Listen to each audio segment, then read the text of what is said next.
ये सच्ची घटना लखनऊ बिहार हाईवे के पास एक जंगल की है। मेरा नाम अमित है और मैं एक ट्रक ड्राइवर हूँ। मेरा आना जाना बाहर शहरों में लगा रहता है। मैं बिहार का रहने वाला हूँ और मैं लखनऊ में किराए पर रहकर ट्रक चलाता हूँ। एक बार की बात है, हमारे चाचा और उनकी बेटी लखनऊ किसी काम से आए थे।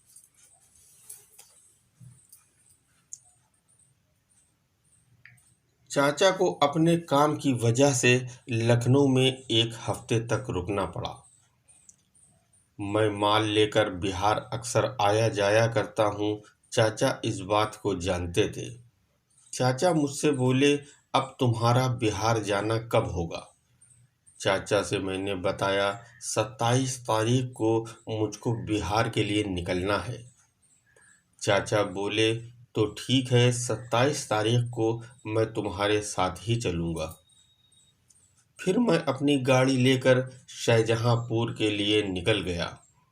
मैंने शाहजहांपुर से 26 तारीख को वापसी की। 27 तारीख की शाम 5 बजे हम लोग लखनऊ से बिहार के लिए निकले। चाचा और उनकी बेटी की वजह से मैंने अपने साथ क्लीनर को नहीं लिया। ट्रक में मैं, चाचा और उनकी बेटी थे। घर से हम खाना अपने साथ लेकर आए थे।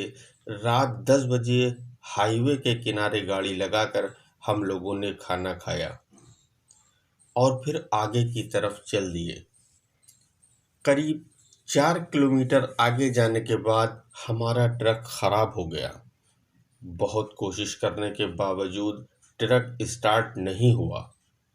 मार्च का महीना था, मौसम बहुत अच्छा था। हमारे ट्रक के केबिन में लेटने की जगह ज़्यादा थी। हम तीनों लोग फिर वहीं लेटकर सो गए। सुबह उठकर चाचा और उनकी बेटी को वहीं छोड़कर ट्रक बनाने वाले मिस्त्री को लेने चले गए। चाचा की बेटी, जो कि 11 साल की थी और उसका नाम गीता है, गीता ट्रक से उतरकर एक पेड़ के पास जाकर बैठ गई। वहां बंदर के कई बच्चे आ गए। वो बंदर के बच्चे गीता को परेशान करने लगे। गीता को रोते देख चाचा जी फौरन ट्रक से उतरकर आए और बंदर के बच्चों को एक लकड़ी से मारने लगे। एक बंदर के बच्चे के लकड़ी सर पर लग जाने की वजह से उसकी मौत हो गई। चाचा जी गीता के पास बैठे थे, तभी उनकी नज़र अमरूद के पेड़ों पर पड़ी। चाचा जी गीता से कहते हैं, चलो तुमको अमरूद खिलाकर लाते हैं। गीता को जब चाचा जी अमरूद के पेड़ों के पास लेकर गए, तब बहुत सारे बंदर आकर उनको घेर लेते हैं।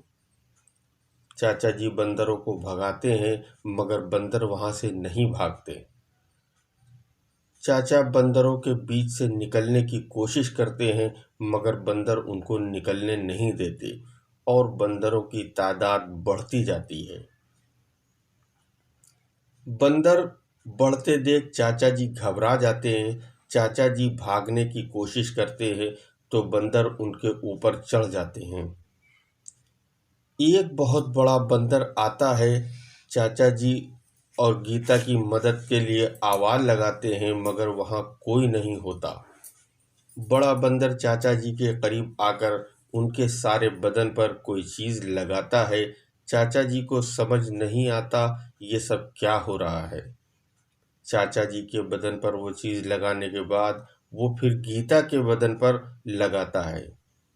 लगाने के बाद बड़ा बंदर वहाँ से चला जाता है और फिर धीरे धीरे सारे बंदर वहाँ से जाने लगते हैं। बंदरों को जाते देख चाचा जी के जान में जान आती है। जब सारे बंदर चले जाते हैं तब चाचा जी और गीता ट्रक के अंदर आ जाते हैं। जब हम ट्रक बनाने वाले मिस्त्री को लेकर आए तो चाचा जी ने पूरी बात हमको बताई। फिर मिस्त्री ने ट्रक बनाया।